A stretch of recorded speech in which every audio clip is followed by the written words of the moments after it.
I'll tell you what, the pre-match formalities are just about over, so I think it's high time I called upon the services once again of Mr. Rob McLean. With pleasure, David, as usual. An honour to be alongside you here at Rugby Park, and we'll hear from you again at half-time. You'll get that top insight and analysis at that point, won't you? I'm not optimistic for the first 45 minutes, but good luck at half-time is what I'm saying. Welcome to our coverage of Kilmarnock against Celtic, which brings the curtain down on the Premiership weekend. It's a hugely significant 90 minutes. Kilmarnock will want to be better than they were against Celtic here in August, and well, you heard from the manager that his team has changed a great deal since then, and of course there were those two nils in January which offered a little bit of encouragement to him. No Rory McKenzie suspended, 3 changes. Kyle Vassell is back in the team, that's useful. And I like Fraser Murray, I have to say, who hasn't featured in the starting 11 too much in recent times for Kilmarnock. He's back, and Ash Taylor is into the 3-man defence. Well, will it be a 3-man defence? We shall see shortly. Celtic with the 3 changes as well. Kobayashi and Iwata and Hakchabanovic are the 3 coming in. Moyes on the bench, no Carter Vickers, no Jota, and a lot of that sounds like it's down to the pitch. They've suffered in the past, it seems, and no point in doing so today. Underway at Rugby Park, Kilmarnock against Celtic. Just about bang on 12 noon as we get going here. Are Celtic just going to continue to steamroller everything that lies in front of them? We shall see. They're going for a 17th win on the bounce, and they really are closing in on the finishing line now. Not that you'd probably throw that one at Ange Postecoglou in your pre-match interview, but they're certainly getting close, and they're not going to be long odds for a treble season either, on the back of having won 2 trophies in his first season in charge. First free kick is given, and it's against Kyle Vassell. Yeah, Kilmarnock lining up with a back 4 instead of the 3. Kyle Vassell's a very physical player. I think Carl Starfelt will not be the last time if he was the challenge of Kyle Vassell this afternoon, that's for sure. Yeah, Lewis Mayo at right back, Tomo, with Danny Armstrong a little bit further forward, which could be useful. But here's Maeda immediately threatening down the left-hand side. There's an option, of course, for Celtic to switch the wide players around. Another free kick this time in favour of Vassell. Yeah, Armstrong a little bit further forward. You don't really want him back defending, if at all possible, because he's, Peter, probably the biggest threat attack-wise for Kilmarnock. Definitely. He's got a lovely left foot, Daniel. I mean, I've seen him as a kid at Wolves and Norwich. He was down there. And same with Murray. Murray cuts in, he's got a fantastic strike, he hits the ball for distance, he hits it from 35-40 yards, and that's probably sometimes how far Kelly will get near the Celtic's goal. So these slight tactical nouses that Derek's put in play, knows that he can score from distance, and so can Armstrong, and they've got good strength in the middle of the box, obviously with Dodge, who's very, very good in there, so they've got good quality crossers as well. So it's keeping the back door shut is going to be the important thing for them, because they definitely are going to make it competitive and wait on set plays. Clearance by Alistair Johnston, deflected on its way to Luke Chambers. Now Fraser Murray, who's operating down the left-hand side with Armstrong on the right. Liam Donnelly takes the ball on and he drives with it up towards the edge of the area. Cluster of hoop shirts around him, and that wins the ball back for Celtic. It's played up to Kyogo. He goes down under the challenge of Joe Wright. Free kick for Celtic. Peter, did I hear a Jurgen Klinsmann name drop from you, your testimonial match a few moments ago? I was very fortunate enough. It was a fantastic Bayern Munich side that came to play in it. Him and Matthias and all that were involved. It was a top side, so I was honoured and privileged that they were the ones that played in the match. Wonder if he's going to have a killie pie today. It's the big question, really. I'll tell you what, he's not had many. Look at the shape he's in. No, exactly. A little bit of green salad alongside. Maeda, left-hand side on the ball for Celtic. We're going to work the 1-2 with O'Reilly, and well, he did work the 1-2, and then he got the cut back of the cross horribly wrong. Doesn't often happen with him. He buries his face in his shirt because he's disappointed. Got himself, Tomo, in a really dangerous area. Should have done better with the final ball. Exactly that. Yeah, the 1-2 was superb. He's ever so quick. And Kyogo was just waiting, but he always is in the middle of the 6-yard box, and he just needed to be flashed across the face low, but he got underneath it. He was practicing, as Peter and I were watching in the warm-up. He was putting 30-40 crosses with his left foot, but yeah, that's not helped him. Obviously, one of Harry Kewell's key roles at Celtic is to do the warm-up with Maida, Peter, by the looks of it. Absolutely, and as I say, he'll be disappointed because the quality was put in with his left foot. I thought they'd maybe have switched him today and let Haksabanovic play on the left-hand side, but he was working on it. To be fair, that's all you can do. But he'll be disappointed, and Tomo made the big point that Kyogo was free right in the middle of the goal. If the quality was good enough. Ball down the line for Kyle Vassell, left-hand side, but covering comfortably was Starfelt. Not comfortable at all was Joe Hart with the ball at his feet. Just got it caught under his feet for a moment, and he had to hurry in the end and get it away to Kobayashi. And Kilmarnock were very interested at that point as the Celtic goalkeeper dithered. Yeah, I mean, I think probably the surface has got something to do with that, although Kilmarnock did press well, and in the end he looked fairly comfortable, I would say. It wasn't. Yeah, but if you think there's one thing that people would always question about Joe is his quality with his feet when he's under pressure. It was on his left foot. Daniel Armstrong's come in and it put him under a bit of pressure. You've got to give credit to Kobayashi. He turned himself out and played a fantastic ball forward. Danny Armstrong on the ball, right-hand side for Kilmarnock, heading for the byline. Lovely nutmeg. What can he do from here? Well, he fires in a low shot at the near post, and Joe Hart is in the right place this time to block it really good from Kilmarnock's number 11. It really was. It's a brilliant run. He's having a fantastic season. The nutmeg gets to the byline, tries to flash it across the face. Kilmarnock had five bodies in the box. I wonder whether he was just a wee bit too quick to try and flash that, and instead of just taking his time. He had another couple of seconds where he could have lifted his head, but brilliant play. Here's a long throw for Kilmarnock. David Watson flings it in, and Joe Hart comes to punch it. Thought about catching 6 yards out and then put a left fist onto it to get that away. And now Celtic look to get on the ball in the middle, but it's been a pretty encouraging start this for Kilmarnock, who've had that attack with Armstrong, and they haven't had too many problems apart from when Maida got to the byline. It's all about digging in and getting some sort of foothold in the game early on for Derek McInnes and his team, and they've got a throw in right-hand side midway inside the Celtic half. 5.5 minutes gone. Kilmarnock 0, Celtic 0. Well, Kelly are doing exactly what they want. They're getting throw-ins in dangerous areas, or lining the box up with 4 or 5 players, and that's all they'll try and do. Get down that side of the pitch, be competitive. There's another cross coming in the box. Ash Taylor floats it back post. It's just beyond Fraser Murray, but he can still keep this alive for Kilmarnock. He's got Alistair Johnston breathing down his neck, and he's heading back the way as Murray. All the way back it goes. Dangerous pass. It will be intercepted by Kyogo, who spins away from Joe Wright, turns back from the angle, tries to improve it for himself on the left foot, and he scores. Well, he took his time. Joe Wright didn't get close enough, and as he spun away from the Kilmarnock central defender, he rattled in a left footer past Sam Walker and make that 29 goals for the season for Kyogo, and they go in front at Rugby Park inside 7 minutes. Fantastic finish for Kyogo, but Murray's went the final third, turns back out. I've got a bit of sympathy for being a central midfield player. All the midfield went beyond the ball, so he's not got a pass back the way. Then he plays a short one back. Kyogo reads it, and then, as you say, once he's in there, you don't expect him to miss. Derek McInnes is absolutely furious down in front of his Fraser Murray.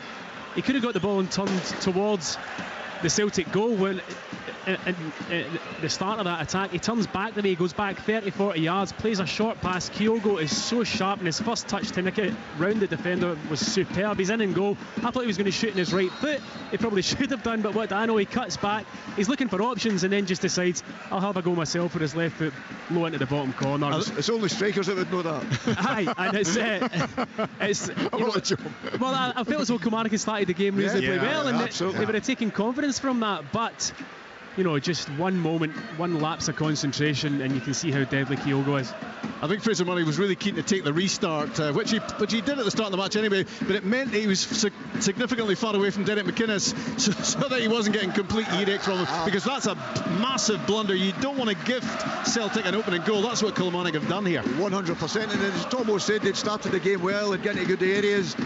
Daniel Armstrong would get through in the box, Joseph to save his feet, the long throws coming in the box, all his plan was going perfect, but that mistake, and that is the difference, you know, with the top quality players. When you make that mistake, there's a possibility you're going to be punished, and that's exactly what happened. Could Joe Wright have done better, Tomo, to limit Kyogo to options when he got the ball in the box. I mean, he seemed to have a lot of time, didn't he? Yeah, when Kyogo did turn, I think he's got to engage, get a bit tighter, because it did look like he'd stood off him.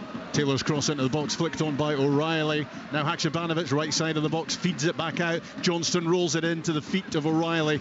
It's well won by Chambers for Kilmarnock, who gets it away, gets it out of harm's way. It's crucial now for the home team that they don't suffer any more damage early on. One is bad enough inside the opening minutes of the game. We've played less than 9 minutes and Celtic are ahead, and Kilmarnock have to limit Celtic now and not concede again. Otherwise this game could be gone in quick time, and how often does that happen when Celtic are in town? Here's Maeda on the byline again, threatening again against Lewis Mayo.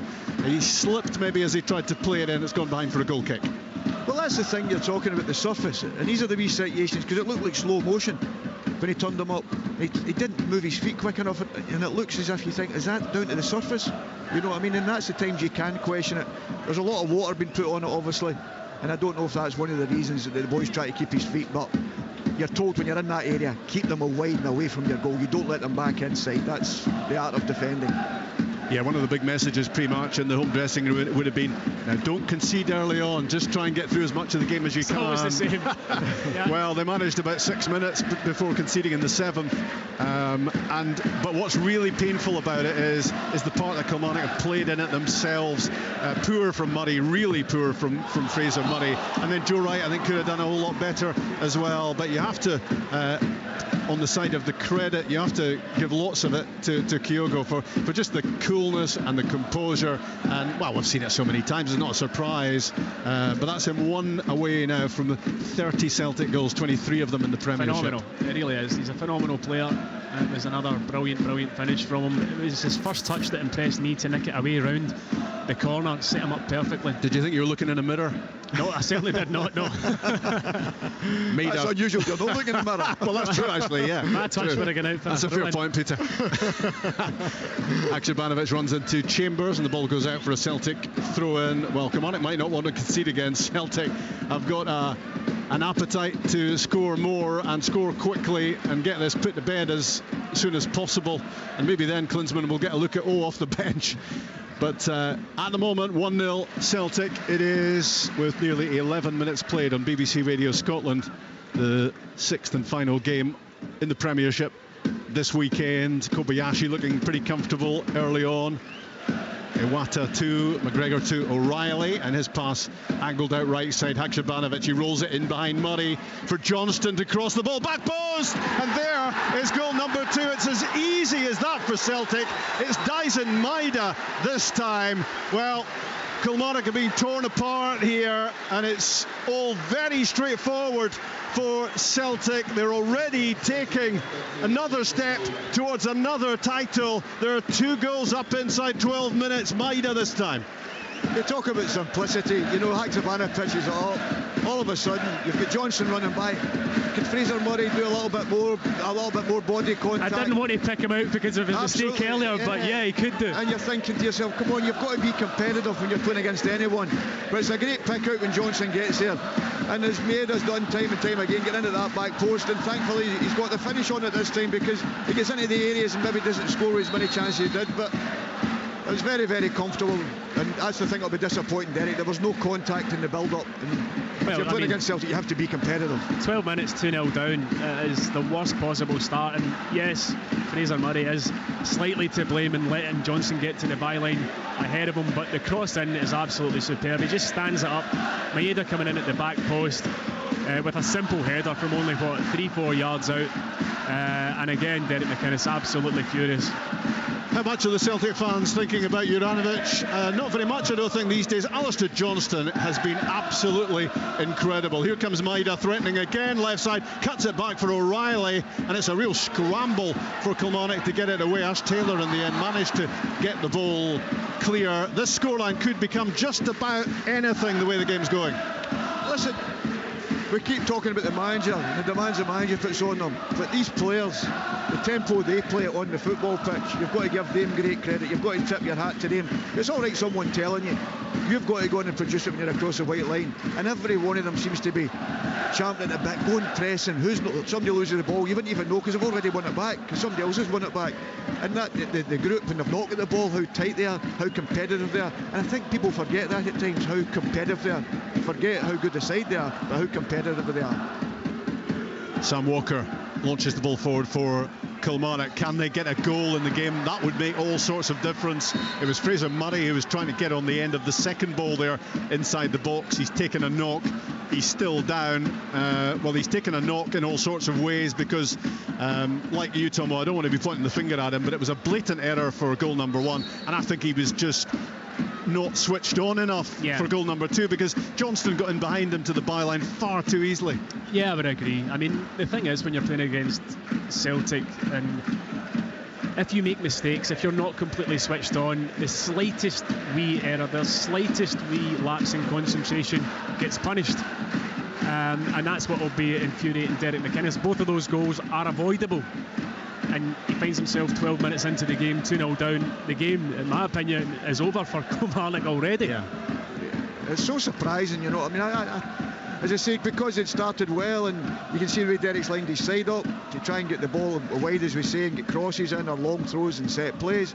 But to do all that, you've got to do the other basics well, and they've not done that well in that first 15 minutes. They've not just got anywhere near it in that respect. And Celtic have been the one that's played simple passes, forward passes, and put them under pressure constantly. It's a 2-0 lead that's been made in Japan. Kyogo with number 1, Maeda with number 2. 11th goal of the season for Daisen Maeda, and it's number 29 for Kyogo. And Celtic haven't really needed to break sweat in the opening minutes of the match to be in a really, really strong position. And it's difficult really to assess this as anything other than game over, even with so long to go. And if you're a Kilmarnock fan at the moment, you're kind of fearing the worst in terms of what this can become. It was 5-0 in August, and Kilmarnock have made strides since then, but this could be heading in that similar sort of scoreline direction if they're not careful. We do have a Kilmarnock fan in our midst, one of the whizzes of the graphics scene at the BBC, and he's given me a gesture. I'm hoping it meant 7 goals potentially. It could be a bad one this for Kilmarnock, but it's a test of their ability. It's a test of their character, isn't it, to now try to withstand what Celtic are throwing at them. Easier said than done.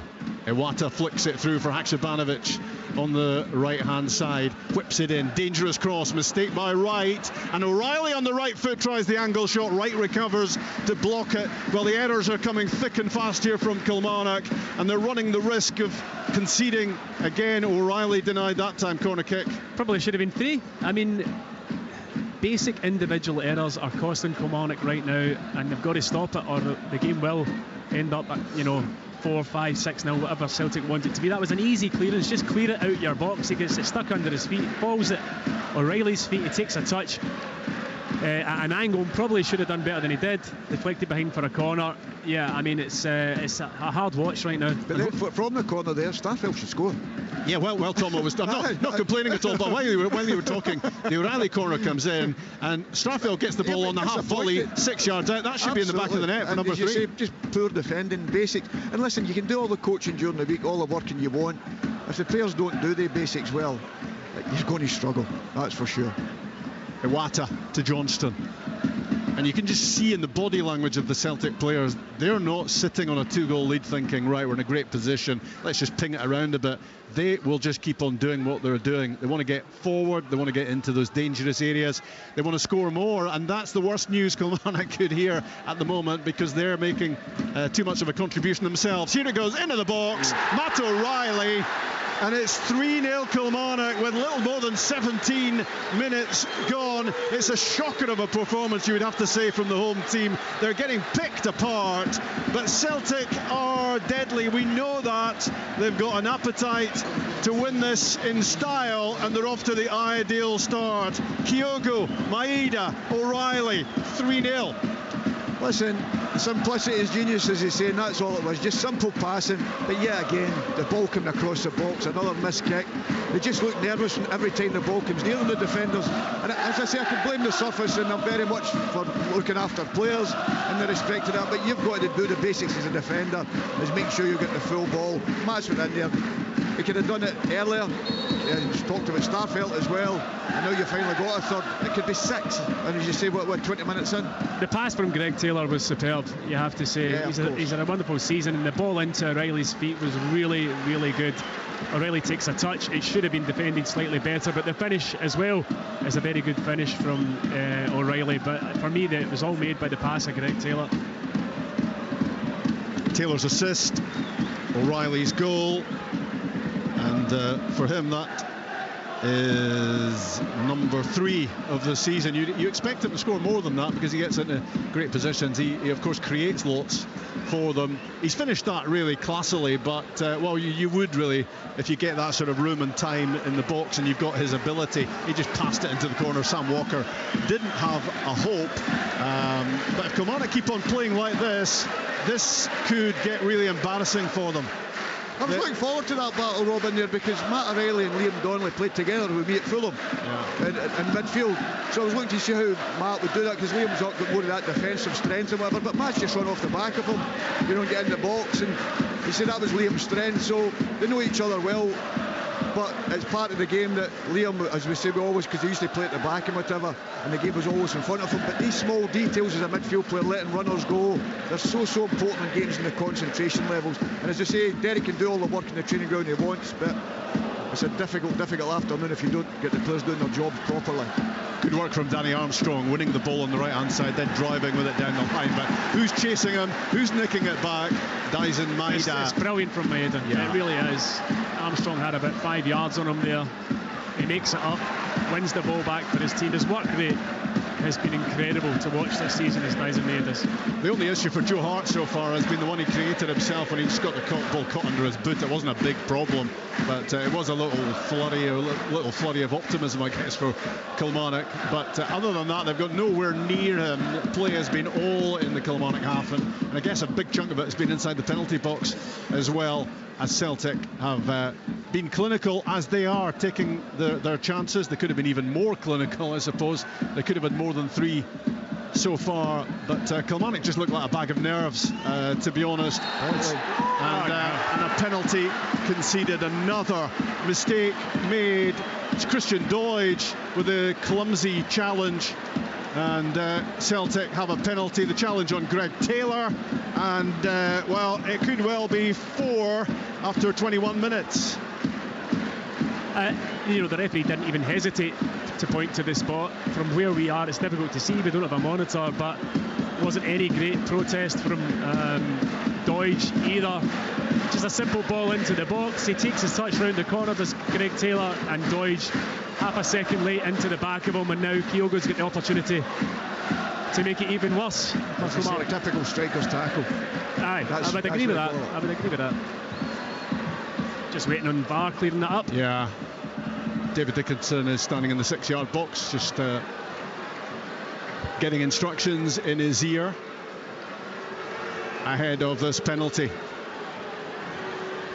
All set for a milestone moment for Celtic's Japanese striker Kyogo. Must have heard me, because his shot rattles back off the post. He doesn't get to number 30 for the season, and Maeda unable to hit the target as well as the ball rebounded out. Well, it's the first thing that's gone wrong for Celtic in the game. It stays at 3-0 as Kyogo misses the penalty. Yeah, as you say, he's a bit casual going up to take it. I know he's not the normal penalty taker. He's a bit casual going up to do it. And as you say, he'll be disappointed, because strikers always want to score, as Tom will tell you. They always want to score as many goals as they possibly can. So it'll not be the end of the day for him, because even up, apart from his goal and his movement, he's taking Kilmarnock back the pitch with his movement. He's just standing in the back line, and he just takes them back so far and allows Celtic to play everywhere else in the pitch. Foul on Luke Chambers by Sead Haksabanovic midway inside the Celtic half. Kilmarnock have a chance here to get the ball in the box and try to do something offensively, having got lucky there and being 3 down rather than 4 down. Danny Armstrong and Fraser Murray over the ball. needs a good delivery. They need to get on the score sheet. They just need to give themselves some encouragement at this stage. Murray leaves it in from Armstrong, curling ball, back post, maybe too much on it, beyond Taylor, kept in by Joe Wright on the touchline, right hand side, needs to get this back in, the cross blocked by O'Reilly, it's rolled back and it is swung in eventually, cleared by Kobayashi, only as far as Murray, the ball partially blocked before it's booted clear by Alistair Johnston. Alan Power was sent to warm up by Kilmarnock. I think we might see him on the pitch before too much longer, just to try and tighten things up, because you're 3 down and you want to be looking for a goal, but the main issue for Kilmarnock is not conceding another 3 in quick time. Yeah, I mean, it's all been kind of individual errors that have led to the goals, and obviously the penalty kick that was missed there as well. But Derek's set up with an attacking team. He has not come here to sit in and a wee chance there for Vassell to sit in, and you know, he's been adventurous. He's got 2 wide players, he's got 2 strikers up top, he's got the back foot. It's virtually a 4-4-2, so he's tried to have a go, but a manager, you can't legislate for, as you said, Peter, all the work you do in a training ground leading up to a game, then your players go out and they make the individual errors. It must drive you crazy. Absolutely. These are the small details you'll go through and talk about all the time. And as we say, Daniel had the shot that Joe saved with his feet. The other one that came in, there was 2 half chances they had, and they started the game well. Then all of a sudden, 6 minutes later, you felt yourself 2 and 3 down, you know, and it could be more. We're talking about the 3 brilliant opportunities, excluding the penalty kick, to score more goals. So Derek will just be delighted to have missed that penalty, because it's really difficult to lift your players' heads. In comes the cross ball for Kilmarnock, right hand side, and Chambers busting a gut to get there before Haksabanovic. The ball is close to the corner flag, it dribbles out. It's going to be I think a Kilmarnock throw rather than a corner kick. Did it go behind? Did it go? There's a big pillar in the way, Rob. Yeah, I think it's a corner. It's a corner actually. So an opportunity, needs to be a good delivery. They need to get some things right now, Kilmarnock, having got plenty wrong in the first 25 minutes. Left hand side, Fraser Murray with the corner kick, back post, punched away by Joe Hart. Back in it comes, a looping header off the line by Kobayashi, sent further away by Callum McGregor. Well, it's showing signs at the moment of being more competitive, but the horse has bolted for Kilmarnock. 3, and they could have been 4 down as they show signs of getting into the game. But yet again, there's a ball played down the middle, and had Kyogo not lost his footing at the edge of the area, he would have been in again to score again. It just seems that Celtic don't have to do too much to create chances here today. Yeah, well, Kilmarnock were coming back obviously from the corner to their defensive setup, and the ball to Kyogo was a fantastic ball, but he just slipped at the last second when he would have been through on goal. Iwata to Haksabanovic. Iwata gets in behind, swings in across, right, glancing header away. O'Reilly sets it up for Taylor. Edge of the box, into the area he goes, the former Kilmarnock player, Greg Taylor. It's a good block by Lewis Mayo. The ball in the end spins high, and Walker comes off his line to grab it for Kilmarnock. 26 minutes played, Killie 0, Celtic 3 on BBC Radio Scotland. It does look as if Derek's going to make that substitution, and I'll be interested to see what he does. Does he go to his back 3 and make it a 5 and say, right, OK, let's keep it at 3 if we can keep it at that? Take one of your strikers off, or does he take one of his wide midfield players off? That's the sort of predicament he's in at this moment in time. Vassell with a good touch and a turn. He's been one of Kilmarnock's better players so far. The ball, he hasn't had much of the ball count, Vassell, but when it has come up to him, he has held it, and he has linked up with people, and he's looked something positive for Killie. But there's been so much negative, and they're in trouble again here as Maida cuts inside, gets a right foot shot away, blocked by Taylor. It really is a shambles for Kilmarnock, and they now find themselves 4-0 down yet again. Mistakes being made, they couldn't get the ball clear, and when it dropped for O'Reilly, he made his a double on the day, lashing a left footer past Sam Walker. 27 minutes on the clock, 4-0 Celtic. Fraser Murray is having a day to forget, unfortunately. I think it was his attempted clearance that then led to the ball breaking to O'Reilly. The finish is emphatic. It's absolutely a wonderful strike, but again, Kilmarnock not clearing their lines. It's beyond bad defending there, and you know, I'd be surprised if this isn't Fraser Murray that comes off the pitch. He's having a bit of a time of it. I think for his own protection almost, you might want to take him off. Yeah, it's so difficult. We've all been there in the respect of that, having stinkers, probably myself more than most. So I know what it's like. No matter what you try to do, you're trying desperately to do well, you're trying to make everything positive, but then you just tighten up, try to make sure that everything's perfect, and it gets worse. It gets worse when you do it that way. You've just got to relax and play. It's easier said than done, Yeah. but if you're conceding goals time after time, and every time Celtic go forward, it looks as if they are going to score. Fraser Murray, 25 yards out, clips a ball in for Vassell. It was a good idea from him, but off his line comes Joe Hart to get there before the Kilmarnock striker. It might be the last action of the match for Fraser Murray. But we'll that's see. the thing, Rob, as well. But that's the thing you think he's in the side for, because I told you before the game, he's a fantastic striker of the ball. Yeah. So when he cuts inside there, he's got to shoot. Yeah, I think I kicked off the match by saying I really like Fraser Murray. He's a really good player. He's a We're all capable of having bad days. Absolutely. You know, and Absolutely. I'm sure he'll pick himself up and have good ones again in the future. But Yeah, Dorset's coming off the bench as well, so he's a defender.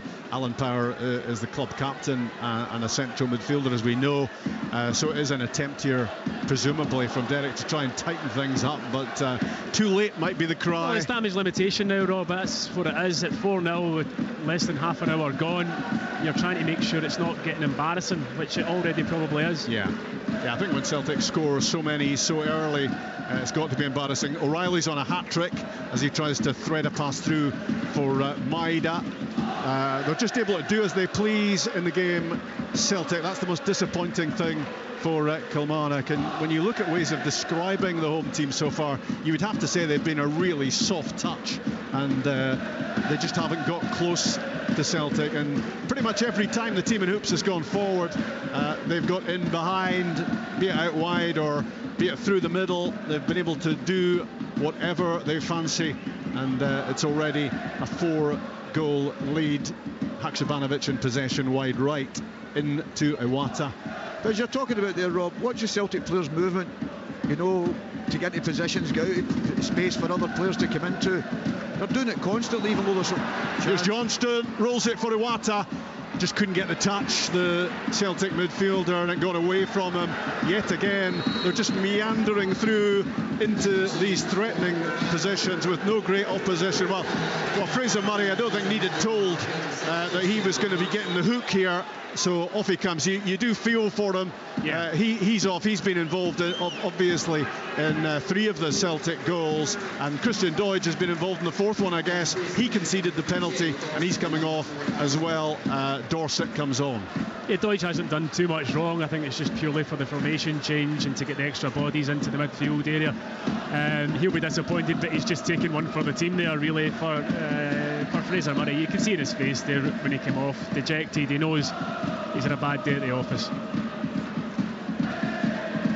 I guess if you're a Kilmarnock fan at this point, what you're worried about, you know the points have long gone here, and you maybe didn't expect any anyway. But what you don't want is ongoing damage done to the last 6 games of the season. Are you able to just put this one to bed, put it away, and say, well, actually it's Celtic, and Celtic can do this sort of thing, because you don't want this negativity lingering in terms of the way they've performed, Peter, so far? No, these boys will be hurting because they're professional footballers. They want to do well all the time. There's no getting away from that. And you feel for them in the respect of that. It's great being a Celtic supporter and a Celtic player, the way your team's playing. But the other boys, they'll be hurting. And this will last them for a long while. This maybe last them for their career. Because you always remember, I remember we could be 5-1 with Rangers. It still sits in the bottom of my stomach. You know, the next game we won 3-0 against Rangers. But it didn't make any difference because we'd lost that 5 and it hurt so much. And these boys, like young Murray, who's a very good player, and he just, as you say, had a bad day at the office. But that can happen, and it's how he responds to that now, as you say, in the last 6 games, and that's going to be important for Derek, because that's the thing he has to focus on. This one, people say, what would you say to the players after it? Okay, you'll say a couple of things, but put it to bed as quickly as you can. Yeah, you've got to just get it out your head, and that'll be the focus for Absolutely. them. We'll get St Mirren next weekend, a massive game. Oh, I knew you were going to bring them into it. but what you've got to think about, Tomo, as well, is goal difference, because it's really tight between the bottom 3. There's only 1 point in it, but Kilmarnock already had the worst goal difference. That's 4 worse than it was. So they've gone from -28 to -32. That could be the difference between bottom, second bottom, or third bottom. It wouldn't surprise me if it came to goal difference. I think post-split, this is going to be incredibly tight. It's going to be great to watch for the neutrals, but not if you're a fan of any of the clubs involved. And St Johnstone, of course, have been dragged into that equation as well, so it's going to be very interesting, but nerve-wracking for the supporters, that's for sure. Has that taken you 32 minutes to get your first St Mirren mention in? Over the top, down the side for Maida. What can he do from here? Fired into the danger zone. Dorset gets it clear, only as far as Iwata. McGregor steers it wide. Taylor knocks it into the edge of the area. Matt O'Reilly trying to work it onto his left foot. He's got 2 already. Is he going to make his a hat-trick? You wouldn't bet against him the way things have gone. Johnston in possession under pressure though, as Kilmarnock got a couple of players around him, and the ball goes back to Starfelt. No real defending for Celtic to have to do at all, as this game has only gone in one direction. Taylor fires a ball down the middle. It's yet another uncertain touch from Joe Wright, and he was almost robbed of possession there by Kyogo. Kilmarnock managing to deal with that defensively in the end, but it's been a catalogue of errors for them all over the pitch, and certainly in the defensive areas, and Celtic have run riot.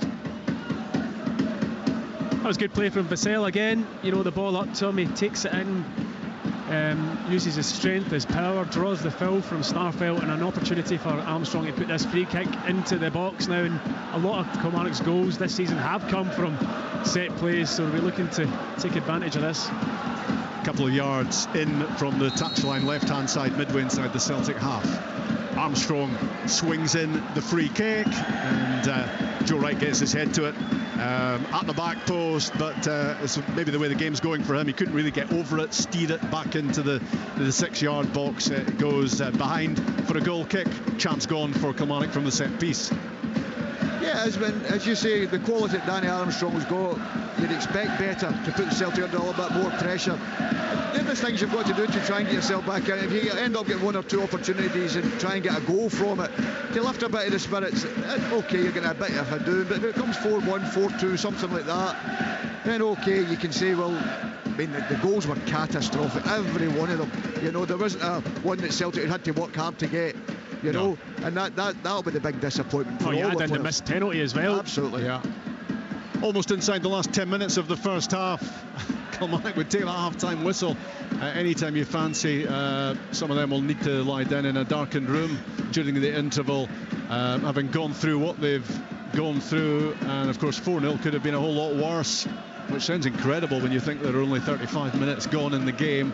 Forward goes Starfelt down the right-hand side. Ahead of him is Haksabanovic coming in off the touchline. Dorset tries to get close. The ball goes to Iwata. Back with Haksabanovic again. Callum McGregor. Well, Callum McGregor is just strolling through this game, being a spectator for most of it, just watching things happening around him, and there's been plenty happening around him. Johnston caught on the ball.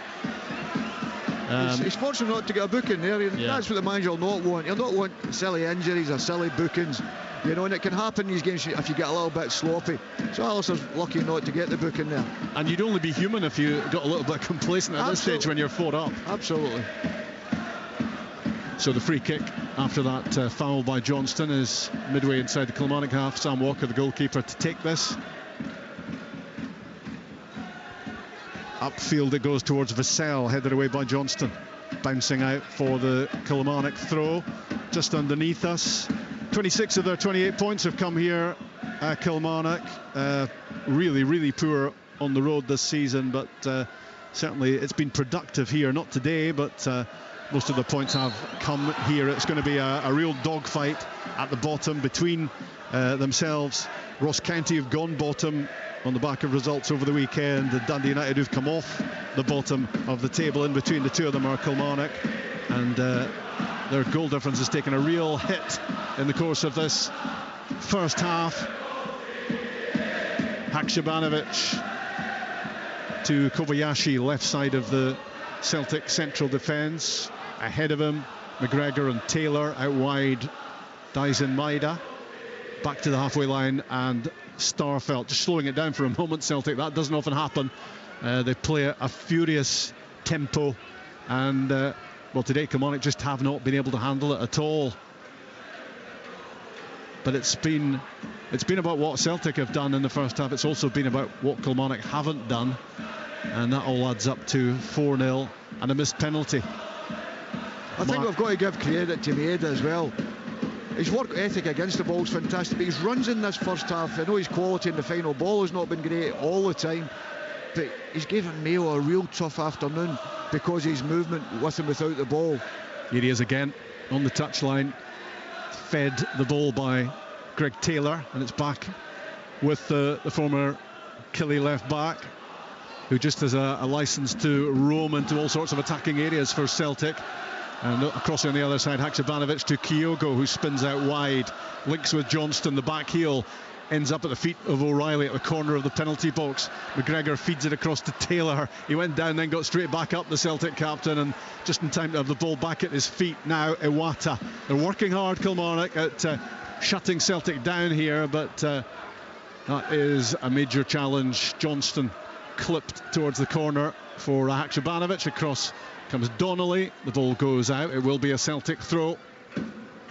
Johnston to Haksabanovic. In goes Dorset and Donnelly as well, but Celtic have it with McGregor.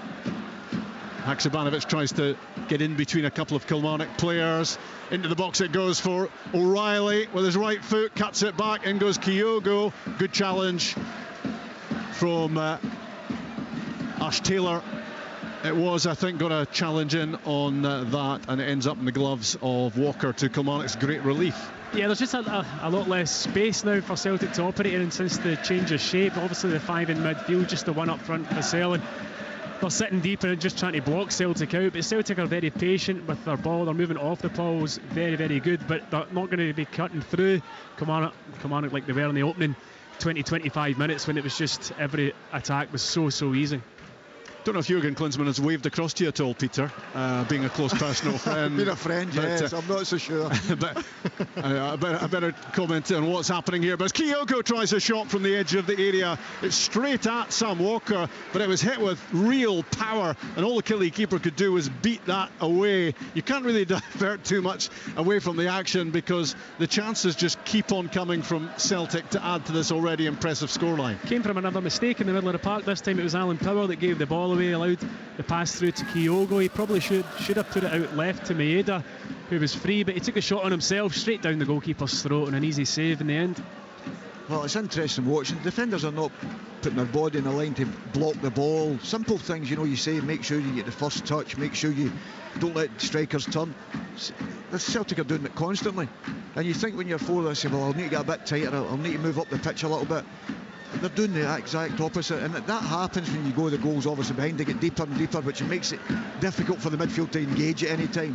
And to be fair, as Tomo said, Vassell, he's the only one really has tried to carry them up the pitch. Look at Kyogo, look at that, 18-yard box, his own 18-yard box. That sums up Celtic. It does, it really does. There. Yeah, it really does. All the way back, Celtic's top goal scorer to the edge of the penalty box to get in that challenge which robbed Kyle Vassell of the ball. And if he wanted to, he could just be strolling around regretting the penalty miss and wondering when the next chance is going to come along to make it 30 for the season. Well, the thing was, there was 2 other Celtic players already tracking Vassell's run, and you can easily have just said, right, I'll leave it up to them, but he tracked the run 50 yards and ended up winning the ball back. Phenomenal. As I said, that's when the manager doesn't need to say anything. He's getting that response for his players. His players expect it now. Nobody even patted him in the back and said well done, because it's an expectation now. You would say Celtic are cruising, but cruising is something they don't do. Absolutely. The work ethic is phenomenal, and they're not going to settle for 4 goals, that's for sure. Iwata with a ball down the middle, stopped by Donnelly. Looking a bit tighter in that area, Kilmarnock. They have to be tighter because they were so open for so much of this first half. Haksabanovic at the edge of the box, spins one way then the other. Dorset blocks the ball in the end, and it goes out for a throw-in close to the corner flag.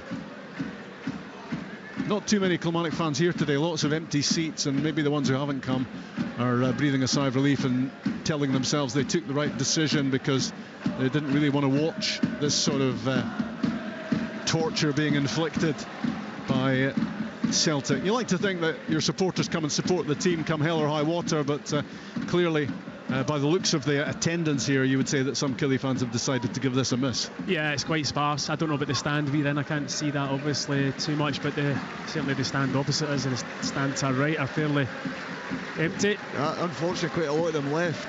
You know, after about 3-0, you've seen a lot of them get up and get out, you know. And I can understand that. We're all supporters and we all love our clubs, and you get disappointed. But there'll be nobody more disappointed than the players and Derek.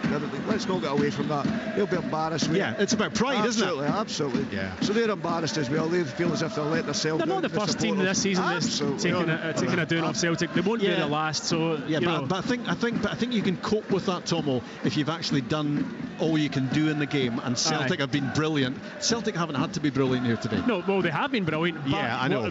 But at the same time, Kilmarnock have gifted them their goals. You cannot give Celtic the opportunities that Kilmarnock have given them here this afternoon. You've got to make them work harder for their goals. Their goals have all been too easy. And that's the major disappointment for Derek McInnes. Jurgen Klinsmann, I think, was probably expecting to see half an hour of O today. I think he might see 45 minutes of him, because I think there has been a bit of chat with O recently about maybe coming on after the interval. And obviously Celtic can do that, Peter. They're so far ahead in the game that maybe he can get the entire second half, which will make Jurgen Klinsmann's trip to Ayrshire all the more worthwhile. But you know the manager well enough, Rob, now. He's not bothered if it's 4, 5, 6, 7, 8. He's not caring. He's not interested if Jurgen Klinsmann's here or not. No. He wants his team to do well and keep being on the front foot. Very rarely does he make subs at half time, but I agree with what you're saying. Maybe it gives him an opportunity to do that, and I bet you was desperate to go on if he sees Kilmarnock defending like this. Could be all about the pie for Jurgen Klinsmann today. A chance to sample the Killie pie. He's the South Korean coach, and very positive in what he's had to say about the Celtic striker. But of course his opportunities have been limited because Celtic have got so much in those attacking areas, and you ain't going to be taking Kyogo out of the team anytime soon. Mistake by Callum McGregor. How often do you say that? Saved by Hart. It pops up for a second chance, and this time Liam Donnelly puts the ball in the back of the net. There's no great celebration from Kilmarnock. You wouldn't when you're 4 down, but right on half time the home team get a goal back. It was all about persistence there. It was a mistake by McGregor. You feel like putting a brass plaque down at that point because they happen so seldom, but he was caught on the ball. Donnelly denied first time, but he didn't make a mistake second time. It's 4-1. Yes, it's very unusual for Callum, as you say. He's looked forward and he's turned back out, and to be fair to Liam Donnelly, I said that was a part of his game which has always been competitive, and he stole the ball. Joe's had a good save, and then all of a sudden he saves it, goes back to him, and gets another block in, but Liam never gave up and got the goal back, so gives him a wee bit. It's a collector's item, that. A mistake from Callum McGregor in his own box, just dithered on the ball too long. It was great pressing from Kilmarnock to win it back, and then obviously shot block, and third time lucky getting it in. That's a real boost for Kilmarnock going in at half time. At least it's not all going to be negative for them in there, and they can try and build on that. Well, it could have bbeen 5-0, couldn't it? It could have been more, but it certainly could have been 5-0. It's now 4-1, and that just sounds a little bit better if you're clutching at straws. And it means that Kilmarnock are ending the first half in a positive fashion, and you wouldn't really have been saying that in recent times. Yeah, you just see the disappointment in Callum and the team's face, because Joe Hart obviously wants to keep a clean sheet, so all these wee things, and as I say, that's the standards they've set, so they'll be disappointed Celtic losing that goal. There is absolutely no getting away from that. Half time, and you can hear the booing not so much in the background as the foreground from the Kilmarnock fans who are still here, because some of them have departed. Some of them didn't bother to turn up in the first place, I guess, fearing the worst, and they were right. Ones who were here after 3 or 4-0 decided that probably enough was enough at that stage. We haven't spotted Jurgen Klinsmann here, the South Korea national team coach, but in fact I think he is down there in the director's box, and you can only imagine he's been watching here wondering how many he would score with the chances that Celtic have had. They have certainly helped themselves, the champions in waiting, to a bundle of goals in the first half. The scoreline could have been a whole lot worse for Kilmarnock than it is. They've made such a big contribution here, Derek McInnes' team, to their own downfall from very early on. Kyogo getting his 29th of the season, Maida getting number 11 of the campaign, for him a header at the back post. 2 goals for Matt O'Reilly, he's on a hat-trick of course. And well, it could have been 5 because Kyogo had a penalty chance after the clumsy challenge by Christian Doidge. It rattled back off the upright when he was heading, of course, for number 30, which would have been a big moment for him. All sorts of other opportunities that Celtic didn't take, and then right on half-time, the one bright spot in the first half, and it's overshadowed by so many negatives for the home team. Liam Donnelly, at the third time of asking, after a save and a couple of blocks, managed to get the ball past Joe Hart to give us a half-time scoreline of Kilmarnock 1, Celtic 4. This is Sports Sound from BBC Radio Scotland. Join Des Clark and me, Amy Matthews, for Snookered, the podcast for everybody that shares our love of the game. Listen, he's taken snooker to a new level. He's an absolute genius. Nothing is off the table as we talk to referees, pundits, presenters and players from every era. A woman came up to me and said, "Could you sign my husband's spare prosthetic leg?" What? You'll hear from guests like Steve Davis, Hazel Irvine, Stephen Hendry and John Virgo. There's more to this game than potting balls, you know. And that's true. And there's updates from the World Championship. It smells the same, it looks the same, it feels the same, but yet every year it just throws up something completely different. Snookered. How good was that? Listen now on BBC Sounds. There we go, Stephen Thompson, Snookered, a wee trail for the podcast there. That pretty much describes I tell you what. And between that describes the predicament that Kilmarnock are in, and I come to you and you're stuffing your face with a wrap.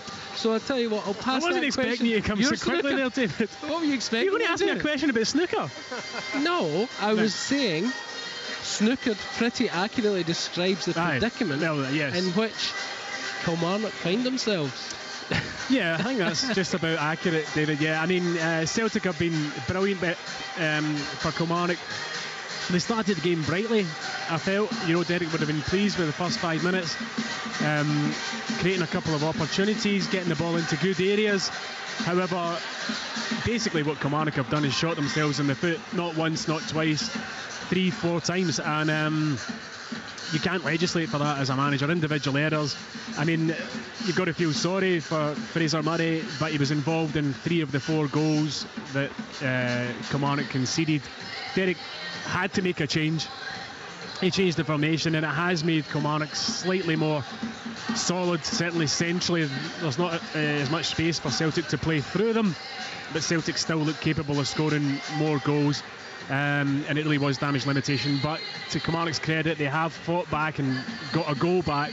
I don't see them, in any way, shape or form coming back into the game in a serious way, but it's a positive for Derek to go out at half-time and try and lift his players, which is a very difficult thing to do when you've taken such a beating as they have in that first half. Yeah, Peter, you guys were saying during commentary that Derek McInnes had set up in a fairly attacking formation. In retrospect, that looks like a mistake. Yeah, but you can't legislate for the defensive mistakes you make. They were basic errors. It's not as if Celtic had cut you open. It was giving the ball away cheaply, not matching your runner. When the ball comes across, miss kicking it. No matter how much coaching you do, you can't legislate for it. And that's why I'm saying we never lose a game in the blackboard. Never as a coach you've ever lost one there. And you expect your players to follow that.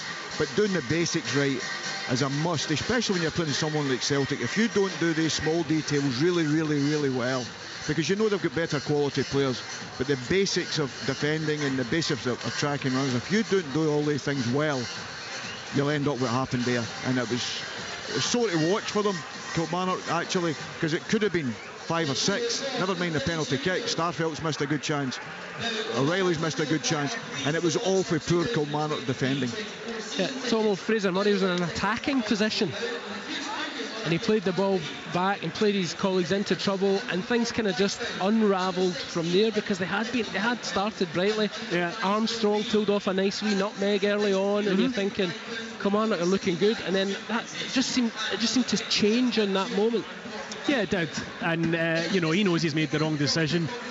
He probably should have turned the other way, tried to get across, and he turns back the way he starts heading towards his own goal. He's running out of options.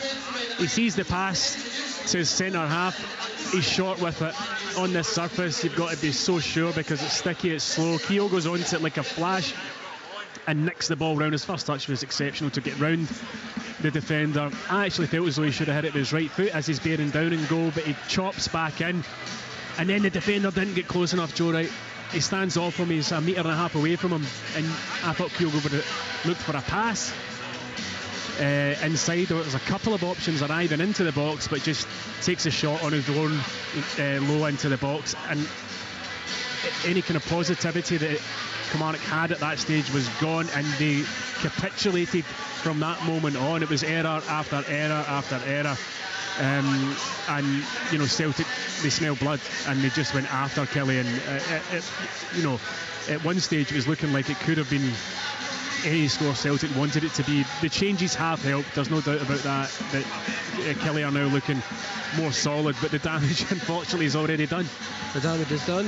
Derek McInnes, I think at this point would be happy with not happy, but would settle for a 4-1 defeat, whereas Ange Postecoglou won't settle for a 4-1 win. The biggest disappointment for Ange will be the goal he conceded, and that's the standards they've set. You know, but it's very unlike Callum McGregor to make the error he did, take the extra touch. And it happens, and that's what we're talking about, players making the mistake, and it's that we're talking about Fraser Murray making the mistake for the first goal. Callum makes a mistake at 0-0, and that's the fine lines, you know what I mean?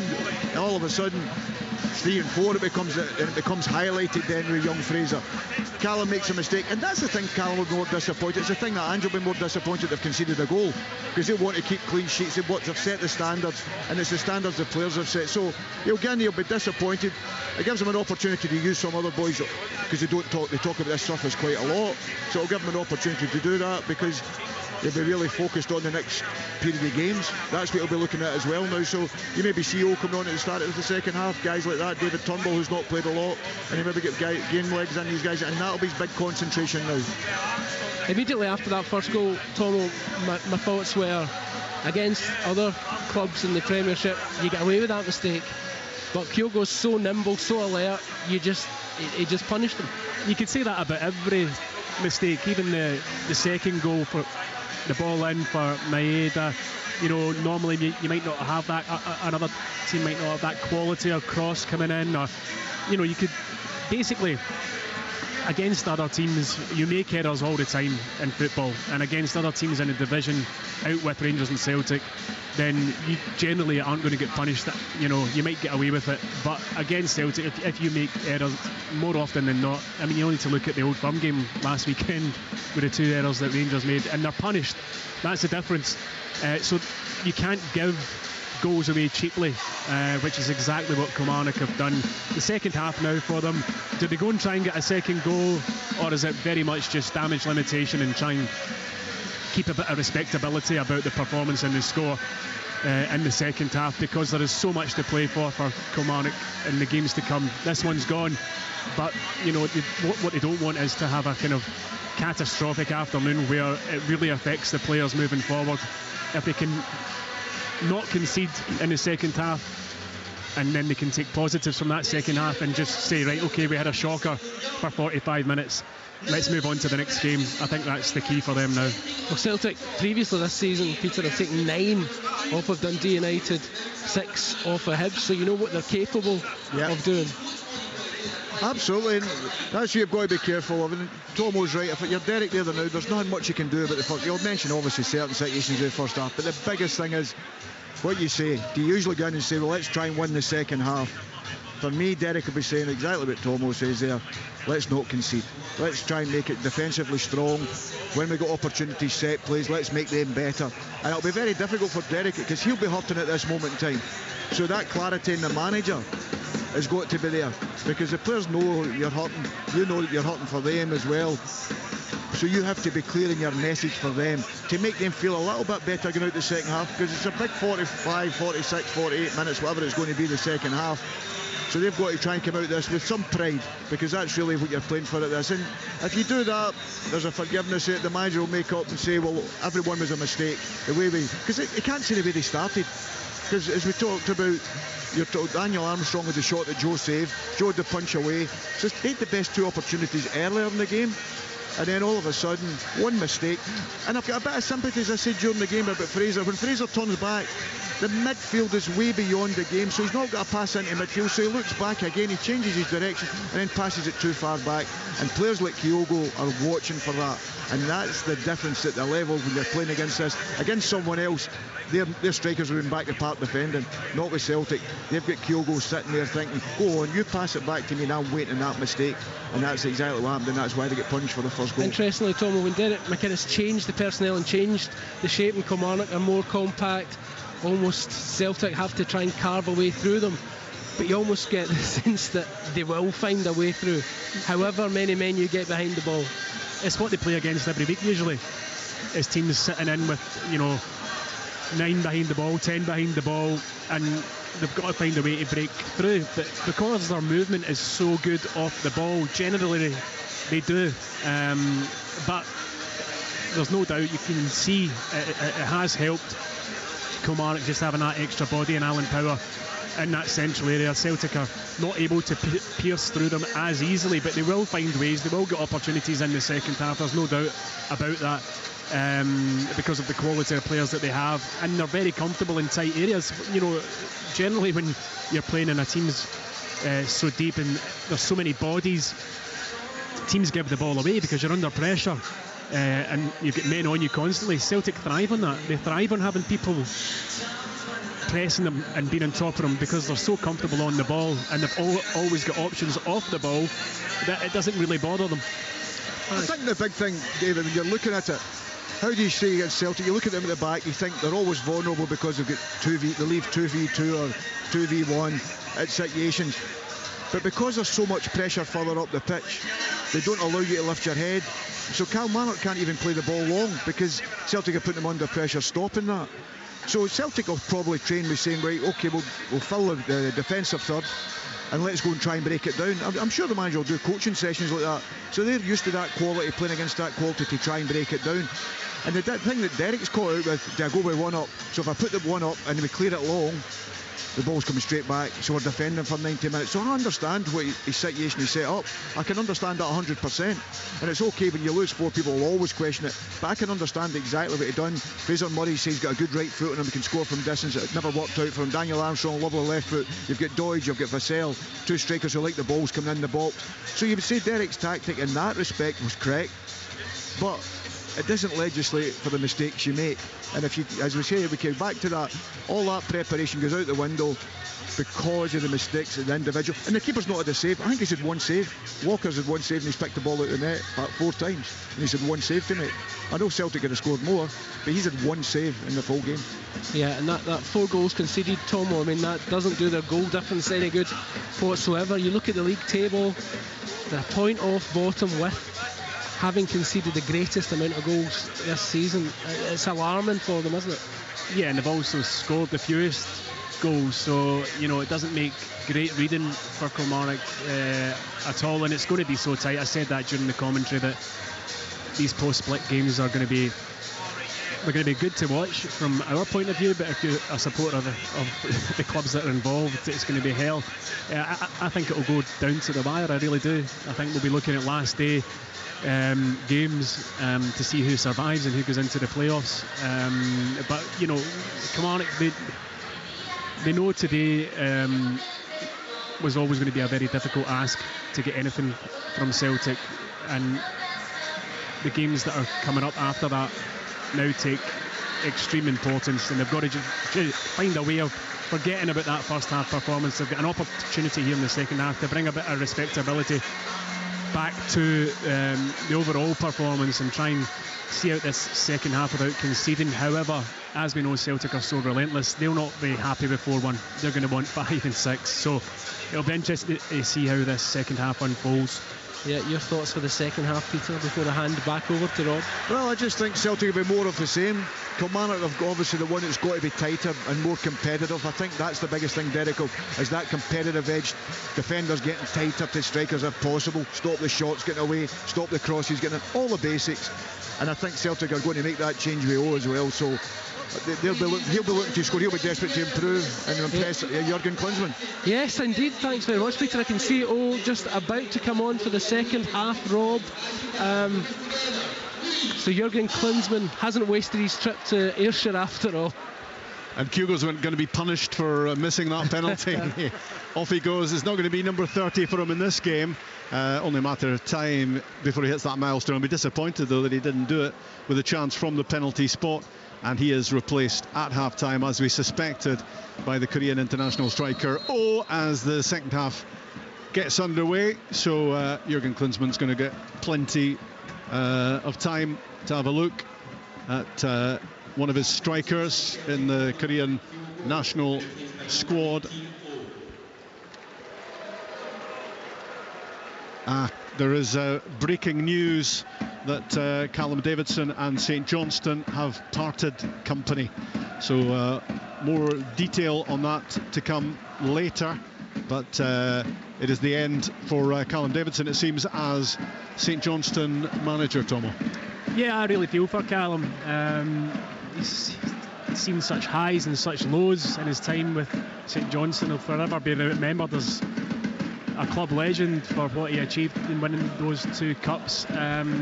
Gives you a lot of credit in the bank, that, doesn't it? It does. And last season they narrowly escaped relegation, and this season they've kind of been dragged back in. I'm surprised, if I'm being honest. I really am. I'm surprised that Callum and St Johnstone have come to that agreement to part ways. Here, Kilmarnock 1, Celtic 4, a minute after the restart. Haksabanovic winning the ball on the right-hand side, back to Johnston, fired forward for O'Reilly. There's not going to be goal number 30 for Kyogo, but there might be a hat-trick here for Matt O'Reilly if another chance comes his way. 2 pretty tasty left-footers first half. The first one just passed in from close range, second one further out and on that left foot, but struck with real venom, and it flashed past Walker. People were saying he was having a quiet season. Yeah. You know, his assists, I think he's a top in the division. You know, and he's got a goal and he's got a wonderful left foot. But I mean, the standards he set last season, he was always going to have a wee drop there because he's played a hell of a lot of games in different positions. Yeah, that's him doubled his goals total for the season. But as you say, plenty of assists to go alongside that, so he's involved in lots of goals. Armstrong looking to start the second half the way he started the first. He was very lively and he chips a ball forward looking for the run of Vassell. Just a little bit too much on it, but the idea was good. The thumbs up from the striker for that ball through from Armstrong. Can Kilmarnock have attacking threat and menace in the second half, and can they couple that with a more solid defensive showing? They now do have power alongside Donnelly right in the middle of the midfield, which certainly helps. They've got Dorset as well to try and give them a little bit more defensively, but it's all too little and too late in terms of scoreline, because the game was long gone by the time Derek McInnes made those changes. Taylor with a long diagonal out wide right for Haksabanovic. Lovely ball, well collected. Dorset putting some pressure on, close to the corner flag. Good challenge, no free kick, despite the fact that Haksabanovic ended up on the artificial surface. The ball fed back towards McGregor. Callum McGregor makes mistake, shocker, in the first half. The words that you're not convinced you'll ever utter. Now Taylor, left-hand side of the box, Maida. Kilmarnock getting closer around him, and the ball goes back to Iwata, fired forward, and it ends up at the feet of Taylor, fed inside towards Tomoki Iwata. The ball goes out for a throw-in for Celtic, wending their way down the left-hand side and wondering when the next chance is going to pop up to add to this 4-1 advantage. A little nudge by Maida on Taylor when the ball was in the air. Celtic fans behind Sam Walker's goal didn't rate the decision, but it was a pretty clear free kick. 4-1 BBC Radio Scotland, and 4 minutes into the second half. Well, the game's just trying to settle down again, but you see how difficult it is for the defenders, because midfielders are up playing against them, are running by them, and it drags them out of position, which leaves spaces and holes right through the Kelly defence. And I think Ash Taylor's got to take a wee bit more responsibility and bring his full-backs a little bit closer to him and play inside instead of being outside, because the gaps are too big and it allows Celtic to run between them too often. They're getting in about. late first half, early second half, Kilmarnock. They're getting closer to Celtic. They're putting more energy into the game. They're taking up better positions, giving Celtic less time on the ball. But it kind of almost makes how the game started even worse that they're doing that now, and they couldn't do it early on when Celtic were taking them to pieces. Yeah, I mean, there's two ways to set up. You either set up like Derek did with a fairly adventurous setup, which I think he was right to do. You know, you're as well having a go, or you sit in and try and make it difficult for Celtic. Either way, generally you lose the game anyway. So they've now reverted to a kind of more defensive shape, if you like, and they really are harassing Celtic and trying not to give them space and time in the ball. It was the complete opposite in that first half spell for 25 minutes when Celtic basically just tore them apart. What you can't forget, of course, and I think we have stressed it in the course of the game as well, we've been talking a lot about Kilmarnock's inadequacies, but Celtic have been very, very good, as they've been all season long, to be honest, and they have been, well, maybe not entirely clinical because they've had more chances, but they've scored 4 goals, could have been 5, 6, 7 in that first half, and you wouldn't bet against them, or you'd be very surprised if they didn't add to this 4-1 advantage in the course of the second half. In comes a cross ball from Matt O'Reilly. Kilmarnock react better and get the ball away. As you said, that's the biggest thing, Rob. The standards that we keep talking about, the players are trying to set for themselves and their teammates. But Derek, you can see what Derek's trying to get for his players. He wants them to get more competitive. I can only think that's the only thing he said in the first half. If we can't compete, as well not putting your jersey on, because that's the thing you have to do, and then everything else will take care of itself. You have to make the opposition difficult for them to play, because you know they're better players than you, and they never got that in the first half. Vassell was probably the only player in the first half you thought. Yeah. He gave them an out ball, tried to run with the ball, got his job done, but then he had no support, and it's difficult when you're losing that amount of goals. I understand 100%, and it's not the way they set up, but it's the way they ended up playing, and there's no getting away from that. And the problem is that Sam Walker couldn't have done any better either, the goalkeeper. Sometimes when there's a heavy scoreline like this, you can point the finger at the goalkeeper once or twice, but certainly not. And even the penalty, he was well beaten, which came back off the post, so it's not as if he could have performed any heroics. He'd one save, Rob, in the first half. He lost 4 goals obviously, but he'd one save. Yeah. The ball is with Greg Taylor, left half of the pitch, clips it to the edge of the area where Joe Wright heads the ball away, getting there first, which he wasn't really doing in the first part of the game. He got there before O to head the ball away. O replacing Kyogo at half-time, who scored his 29th goal of the campaign but missed the chance for number 30 from the spot. Maida loses possession close to the byline. Again, not a phrase that's a regular. Cleared by Armstrong, collected by Starfelt, and on the halfway line McGregor is there alongside him, out towards Haksabanovic, and immediately he goes back. Johnston goes forward ahead of him, and it was Alistair Johnson who set up Maida for goal number 2 of the afternoon, and it was very early in the process as well. The ball played in behind Lewis Mayo. He's in trouble against Dyson Maida, and he goes down and he gets the benefit of the free kick, and the Celtic fans behind that goal were thinking otherwise. Well, I would agree with him. I think he was lucky there. I think Maeda's pace causing him all sorts of problems. Both players shoulder to shoulder, and Mayo goes down. I don't think it was a foul personally. I think what he's done really well is he knows Maido's going by him, and he's sort of lent in front of him. Maido can't get round him obviously, and it looks like a free kick. You've seen them given, so you'll give them benefit of the doubt. I'm sure maybe the referee's feeling a bit of sympathy as well. Yeah, that sympathy vote was the phrase that was in my mind there, to be honest, Peter. And the managers, Ange Postecoglou and Derek McInnes, were having an exchange of views down below us about it as well. You can only imagine what the bubbles would be above those two heads as they discussed that little incident. All fairly immaterial though with the scoreline the way it is. 4-1 Celtic on the BBC. Kobayashi to Maida. Just underneath us, left-hand side, angles a ball in. David Watson is there. Barely mentioned him in the game, but he lofts a decent ball forward for Kyle Vassell to chase and get there, and he looks to spin away, but good defending from Carl Starfelt. Waited his moment, give it to Alistair Johnston, then he had to hurry, and further on in the move, free kick goes against Matt O'Reilly for his challenge on Alan Power. But at least Kilmarnock are getting close to Celtic now. They're putting in challenges, they're being aggressive, all the things, the attributes that they didn't show in that first 30 minutes.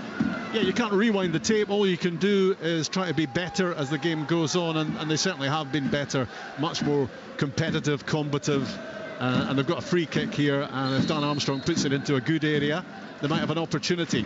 And it comes from the set piece. Well, there was an opportunity, because coming into the box was Joe Wright, about maybe 10 yards out. He looked a header wide of target in the end.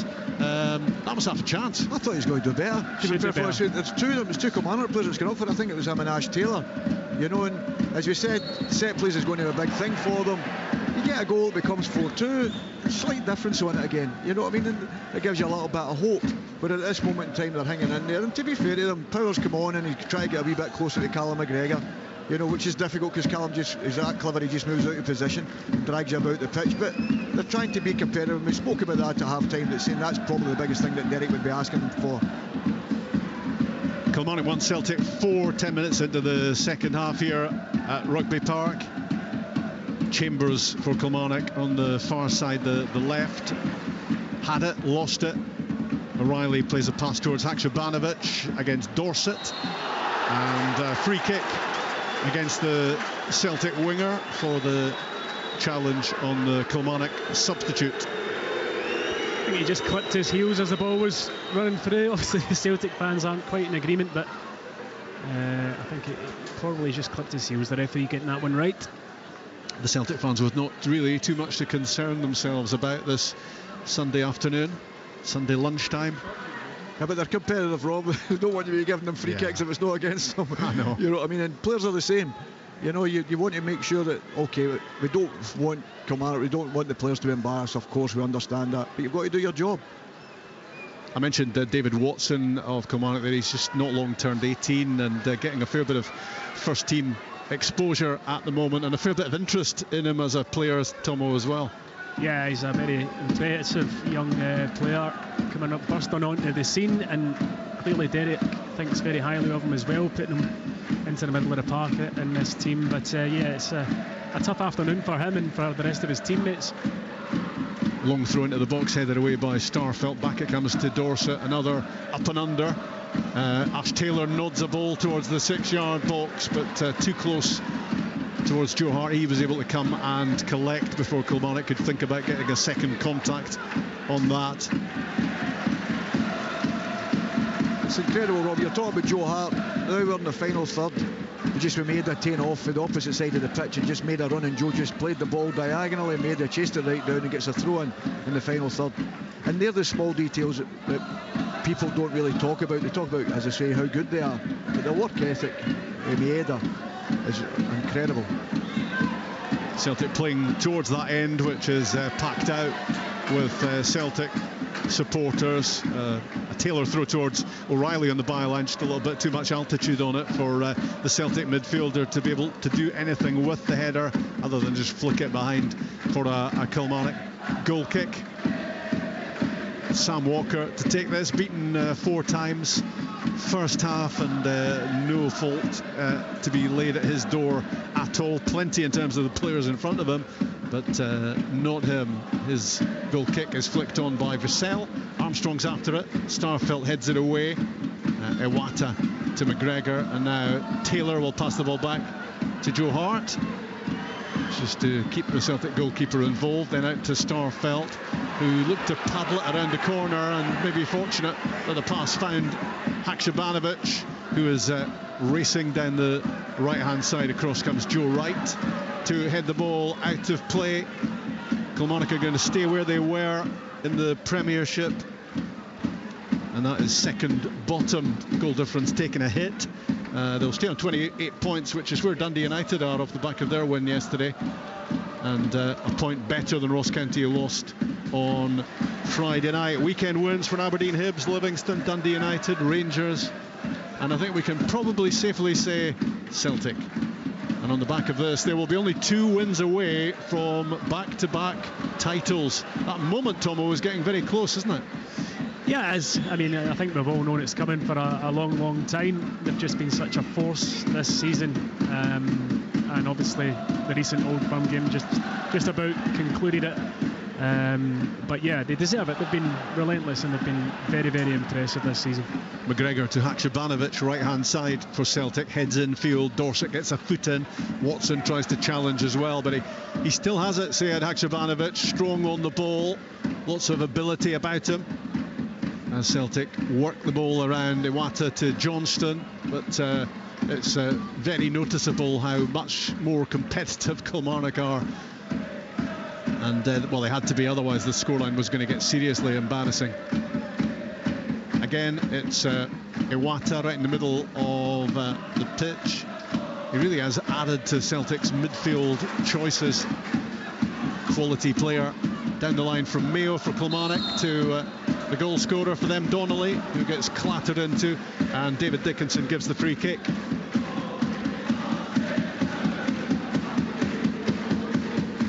Yards inside the Celtic half. Dan Armstrong will take it.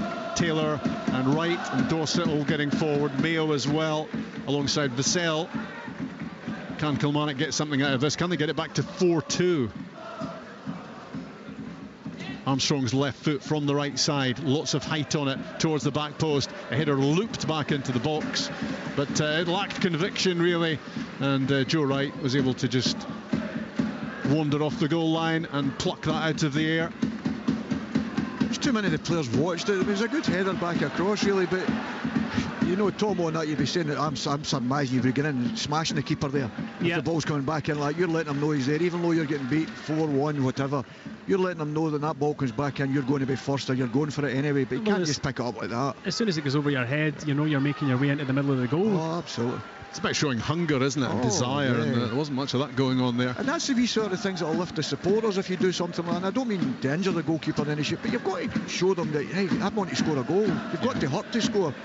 And the thing is that there was lots of air on the ball, and you knew that I think it was Joe Wright, wasn't it, at the back, but you know he's going to win it, so you've got to be moving, looking to get the second ball there. Absolutely. The ball's travelled 50 yards. Yeah. Celtic have just lost a wee bit of their rhythm, you know.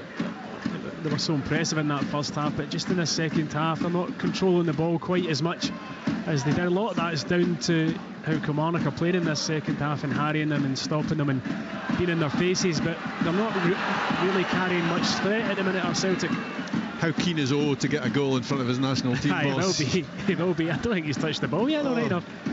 He's pulling his hair out up there because they keep knocking the ball square at each other and keeping possession. Yeah. He's going long, he's going short, he can't get the ball.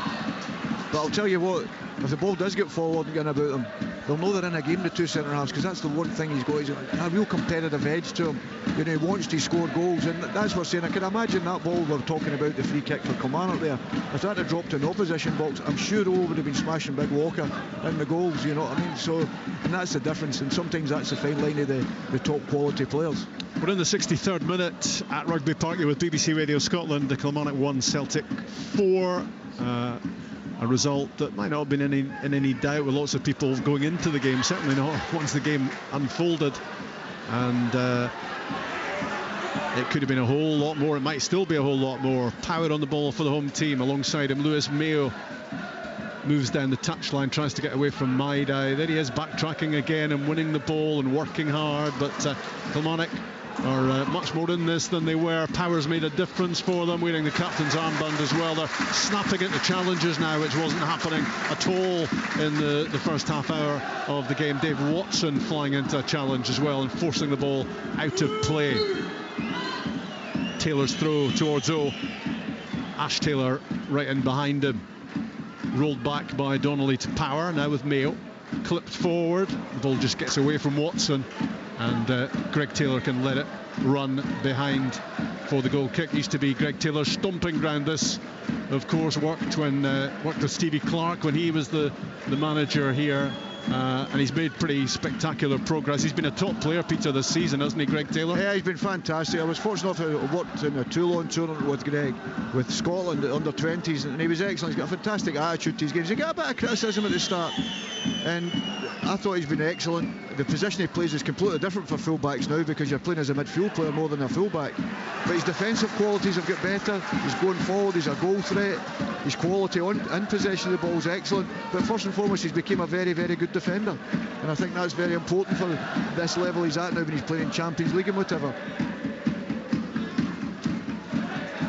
wonder what part of his game you would describe as being defensive, Greg Taylor, because he spends so much time in the attacking areas as almost an inside forward, if you were to use the old parlance.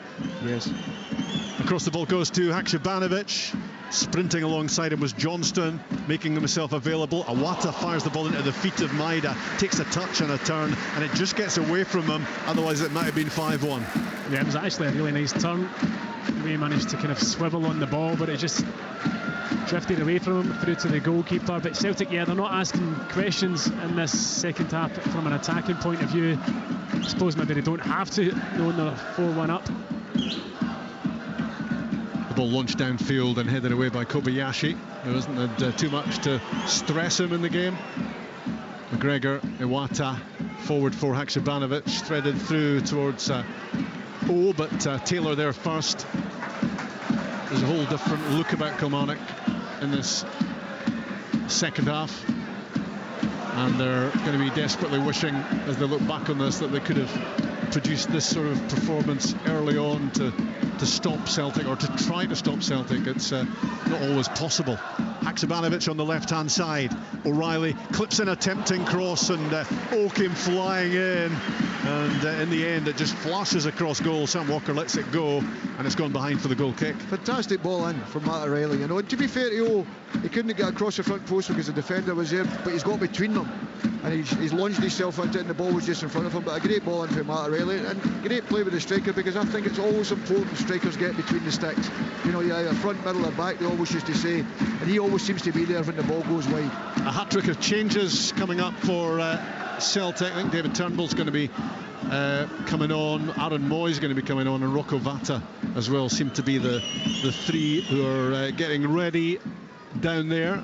So we're at 66, 67 minutes, and Ange Postecoglou is about to add to the change he made at half-time. Armstrong's cross for Kilmarnock from the right-hand side. A stretch from Kobayashi to get his head to it, but he did, to divert it away. It's gone behind for a corner kick on the other side. That's the situation they've been wanting, wasn't it? When Doidge and that were all playing. Yeah, but at the start of the game, yeah. I mean, it was a really nice ball in. Good defending in the end from Kobayashi to get it away. But another set play, and as I said earlier, Kilmarnock very dangerous from set plays. Corner kick left-hand side for the home team, 4-1 down. Armstrong plays it in, outswinger, and coming out from close in on goal was Kyle Vassell. It's always difficult in those circumstances to get a header on target, and it's gone over the top. Goal kick, Celtic, and they can make these changes now. We'll find out who's coming off. Callum McGregor is going to be giving way.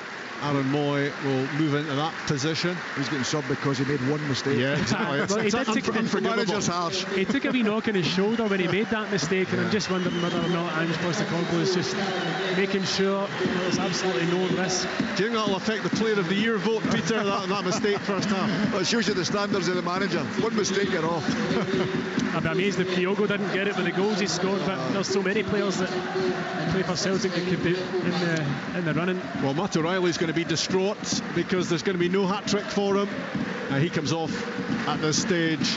Moy and Turnbull into the midfield, McGregor and O'Reilly off, and Dyson Maida is off as well. I wonder if he's just going to keep on doing shuttle runs down there, because he's actually not going to play the whole game, because those batteries continue to work well for him. Rocco Vata gets another little glimpse of top team action. Rudy Vata's boy, Peter, of course. Delighted for him, because Rudy was a fantastic professional, smashing boy. So I'm delighted his kid's getting an opportunity, you know. So I've heard a lot of good things about him. I've only seen him once or twice. He's impressive. It's just a matter of getting into this squad of players. That's the difficulty. Nearly 69 minutes played at Rugby Park. Kilmarnock 1, Celtic 4. The scoreline as it was at half-time. Killie have got a throw in here. Watson with the long throw aimed at the near post. Aaron Moy got his head to it. The ball looping out towards the edge of the area. Power there. Watson tries to get beyond Taylor. No joy. Greg Taylor knocks the ball up towards Vata. Kilmarnock win it. Donnelly to Watson. Now Power off the bench and wearing the armband. Right hand side linking with Armstrong. behind him. Lewis Mayo spins away, plays it back for Power. Good passing and movement from Kilmarnock, but they do make some progress down the line at least. But Moy in the end plays the ball out of Power, and Celtic have the goal kick. Joe Hart has had quieter games probably, but not much. No, and as you say, I think the interesting thing now, Haksabanovic has come out here. I think he's a big threat on this side of the pitch, and especially if he's going to be playing against Ash Taylor. I think that's what they've got to be careful now, because the middle to front they've competed again. I still think at the back they're so vulnerable with one ball. You see the centre halves going in, have a 1v1. You've still got to be making sure you keep the back door. People say the best. Oh, claim for a penalty. It was Armstrong's shot. It was blocked by Kobayashi. He went to ground, and Kilmarnock's suspicion there was that the ball got trapped under his arm on the ground, and they were screaming for a penalty. Well, you would scream for a penalty when you're 4-1 down. VAR will have a look. Yeah, they'll be looking at it. I personally felt as though it hit his ricochet in between his legs, like his thighs. Yeah, that's enough detail, Tomo, thanks. Yeah, I'm sure VAR will take a look at it, and Kilmarnock are certainly making their protest clear to David Dickinson. Well, he hasn't got a goal in front of his national team coach, but he has got a yellow card, though. It was harsh. I mean, it was high foot, wasn't it? I mean, the ball bounces up and he's just trying to hook it on, and the defender comes in. You know, it was high feet, but I think the yellow's a bit harsh. Yeah, I think David Dickens is just getting a bit bored. He wants something to do. Saying, when you think of the boy, was it Johanna get sent off against Celtic, and he was about 2 feet off the ground, his foot, and it was a second yellow card, wasn't it? And he got a red card for it, which was ridiculous against Carter Vickers. Yeah, I remember it. Yeah. Which was ridiculous, because what do? You've still got to go for the ball. You know, this one was. Nowadays, players just go. I mean, you can see Liam Donnelly never made a meal of it. I know was obviously very disappointed that he'd obviously kicked someone. Yeah. Alan Power tried to take the free kick quickly there, and David Dickinson stuck a finger in his ear, which either meant he was about to strike into a folk song, or VAR was still deliberating over that penalty shout. Well, plenty long, as you know, Peter. Yeah. Well, he's decided it isn't a penalty. It's not going to be a penalty for Kilmarnock. It is going to be a free kick, 10 yards inside the Celtic half. Power thought about taking it short. Instead, he plays it out wide side in the box, and Joe Wright powers a header down towards Ash Taylor, who was close to getting a second touch on that, but it bounces through in the end to Hart, who lobs the ball out pretty casually to Greg Taylor, and Taylor was just a little bit concerned that Armstrong might get there, so he just hammers it downfield, and it's now in the gloves of Walker. Yeah, again, Rob, they won the header. The 4 boys that was in the middle of the box never even ran in the box for the ball coming back across. It's quite incredible, actually. Armstrong gets away from Taylor. Great ball in! What a save from Joe Hart to deny Kilmarnock another goal in the game. It was Luke Chambers who was coming in off the left-hand side with a diving header, looking to get his first goal for Kilmarnock. Joe Hart had other ideas. Top stop. He should have scored. He should have scored. The quality of the ball in from Daniel Armstrong is of the highest order. Straight in his head. He's put 6 yards out. He must score, but you've got to credit Celtic's goalkeeper Joe Hart. It's a fantastic block, save from very close range, but should have been another goal for Kelly there. Meantime, free kick, Kilmarnock right on the touchline, left-hand side. Can they get another goal back? They've had their opportunities. In comes the set piece from Armstrong. Well, he's absolutely boomed that beyond everyone. Joe Wright gave it his best shot, but he wasn't going to keep that in. Too much on it from Armstrong. A wasted opportunity for Killie, but a big chance there for the youngster Chambers. And you have to hand lots of credit there to Joe Hart, because we were just speaking about how little he's had to do in the game, and it's the sign of a top goalkeeper where you suddenly up your levels of performance to pull off a save like that, Peter. Well, when you talk about top quality goalkeepers playing at the highest level, that's what they have to do, because sometimes they don't get worked a lot, but it's the concentration levels they have. It's phenomenal. And Joe's did a brilliant save there. I think it's a big miss, but you've got to give the credit to the goalkeeper. But yet again, we talked about the set plays, so you talk about the 2 they never went in for, and another cross in the box. They've all caused Celtic a problem, but they don't seem hungry enough to score.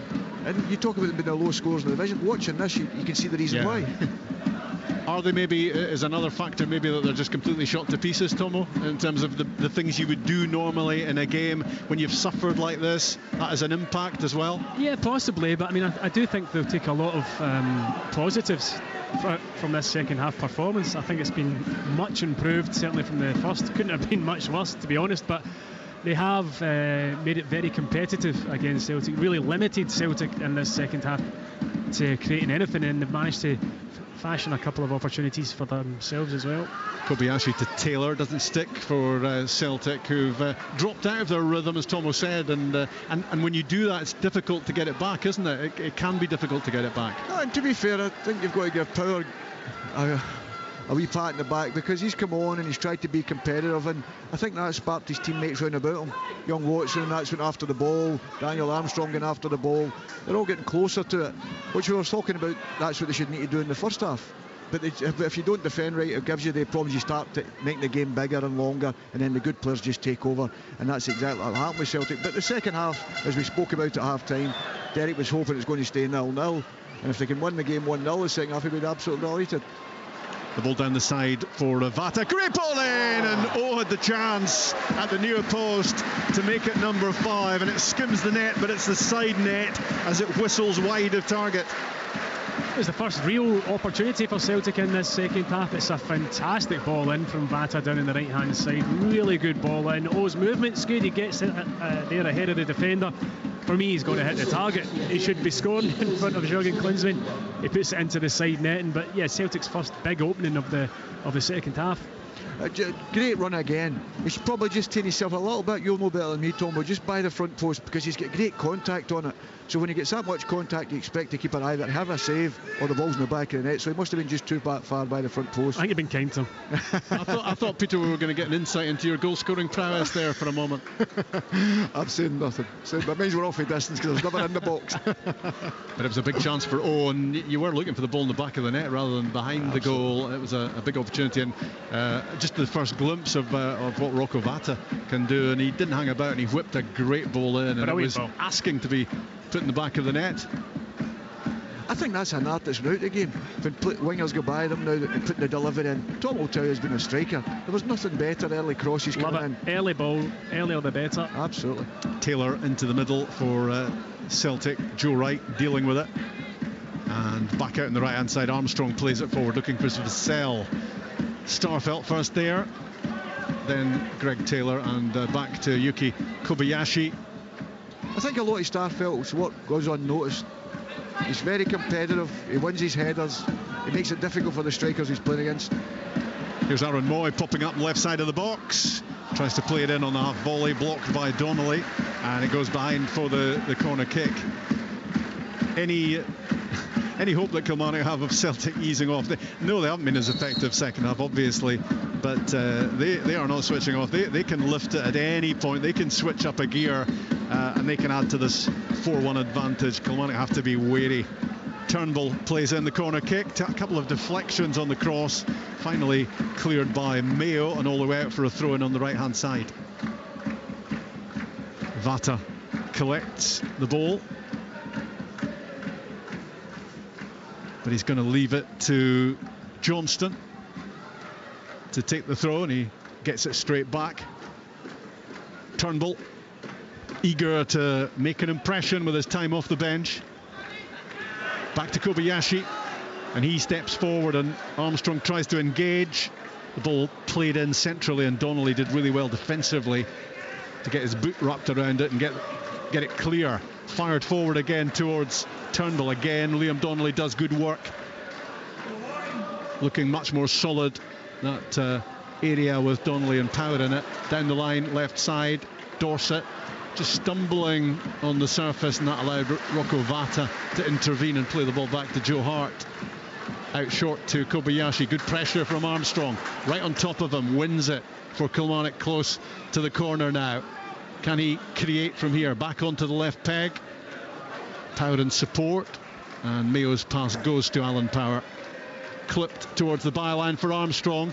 In on the half volley, but the ball had gone behind. It's going to be a goal kick. Disappointing end there for Kilmarnock, because it was a promising little build-up.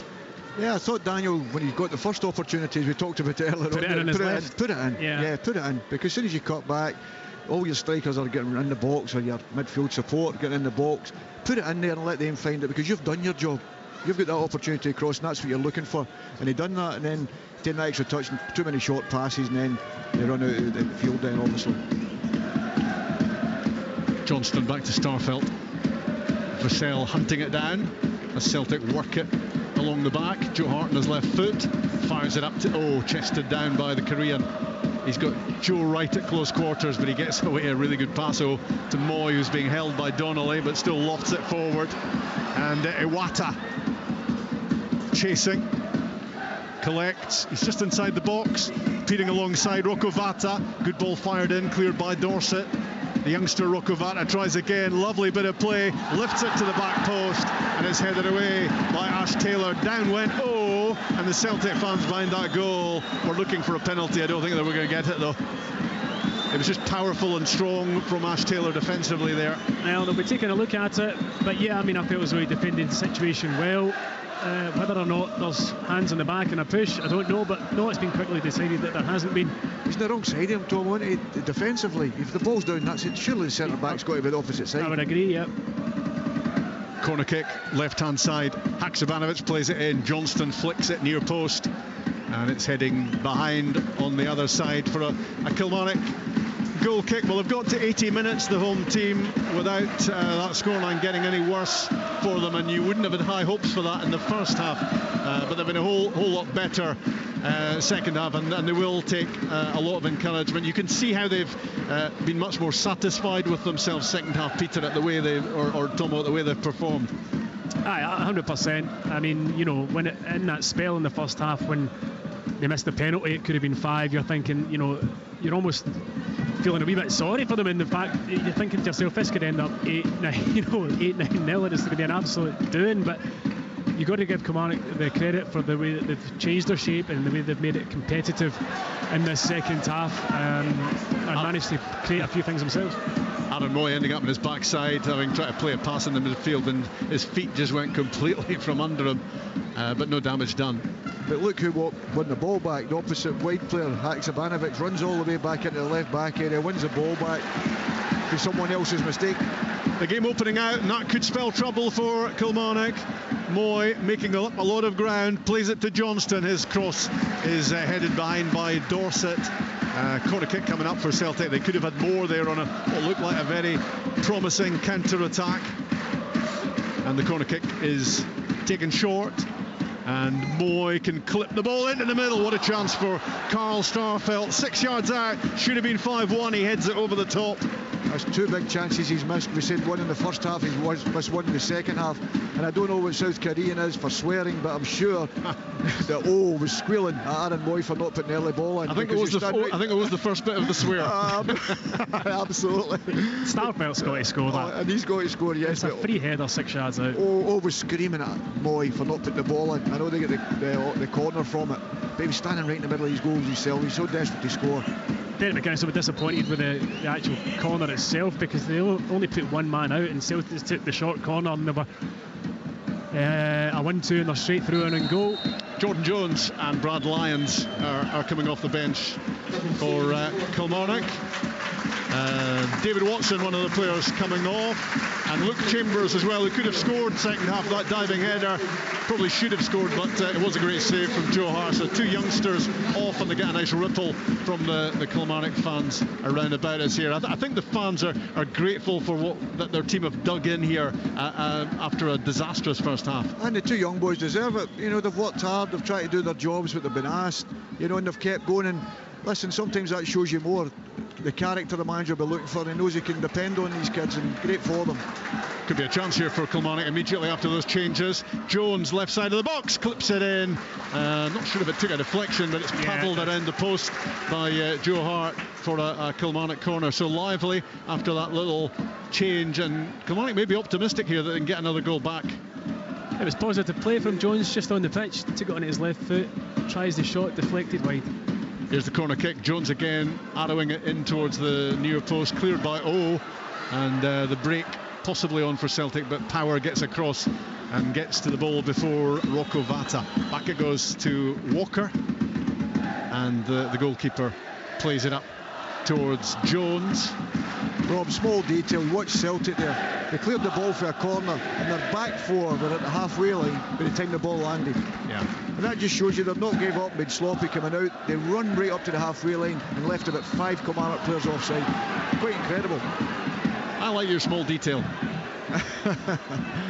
Yeah, no, I mean, they are a fascinating watch, Celtic, and an impressive watch as well. Closing in on the title, just 2 more wins required. I mean, they've always going to be, from a long time ago, that we're going to be champions again, but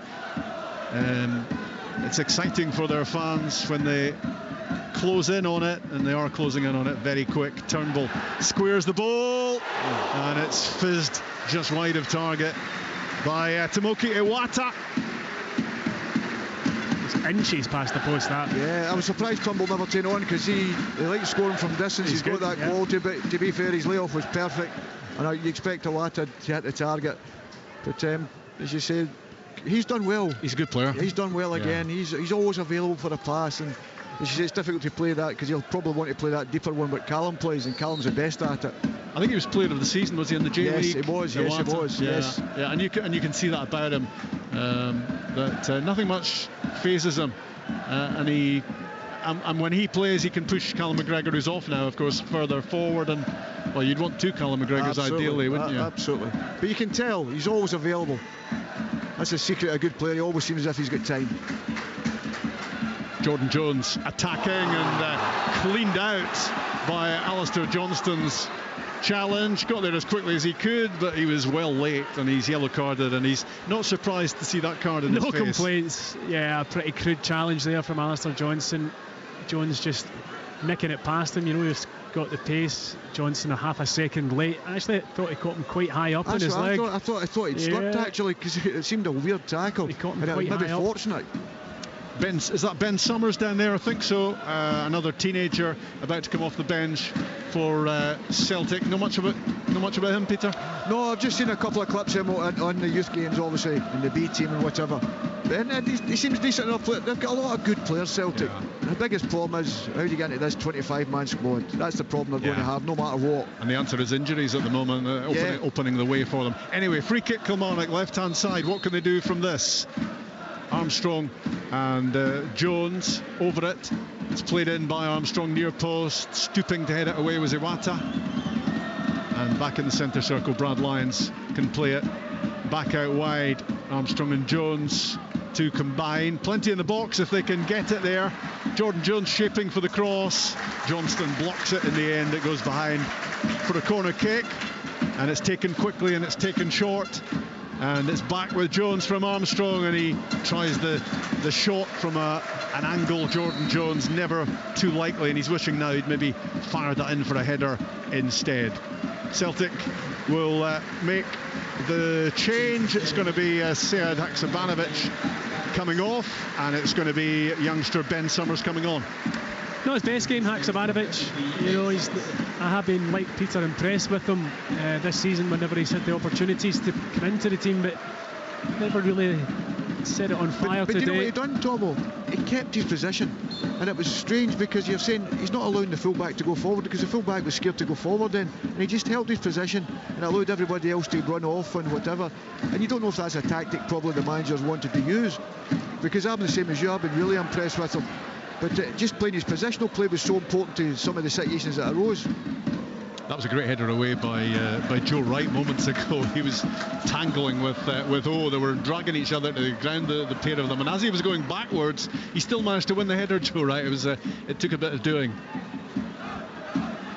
That's what you get captivated by when you're 89 minutes in and Celtic are cruising. There's not been a lot in this second half. It's been slim pickings in terms of goal-mouth action. Moy back to Kobayashi and into the middle. Iwata always available on the end of a pass alongside of Johnston. Well, one thing Derek can take from the centre half, they've shown spirit, they've competed. That's the one thing they can take from it. Celtic were streets ahead and could have been won a lot more, but the second half, the one thing you can take, and that's what you'll need going into this battle. That's one thing you'll need.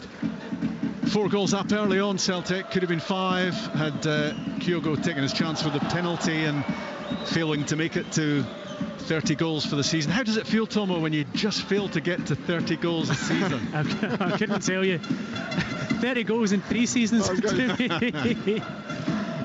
was a career count. Said the prolific goal-scoring midfielder. Back with Kobayashi for Celtic, heading towards stoppage time here. We're on 89.5 at the moment. Turnbull to Vata, who switches across to the left-hand side. He's stopped unceremoniously by Lewis Mayo. Down he goes, and Celtic will have a free kick, and Kilmarnock will introduce Bobby Wales off the bench to replace Danny Armstrong. Armstrong's been bright. You know, he's going to be Kilmarnock's player of the season for me. Yeah. He's been a shining light in a difficult season, and put in some dangerous balls again this afternoon. 3 minutes of stoppage time being added to the 90. This free kick is a couple of yards in from the touchline, just about in line with the edge of the penalty box, left-hand side for Celtic. Turnbull flights it in. It's a great ball in. We were right behind it, angled in, and a Kilmarnock head managed to divert that away on the end of a good delivery. Iwata plays it across. Kobayashi to Moy, just navigating their way, Celtic, through the closing moments here. They need to chase nothing from very early on in the game. The outcome was startlingly obvious, and they certainly could have added to the goal count, but it really doesn't matter too much as they move on to 91 points for the season. Dorset defending on the end of a good ball forward from Johnston, and with his second touch he thumps it down in the direction of Kyle Vassell.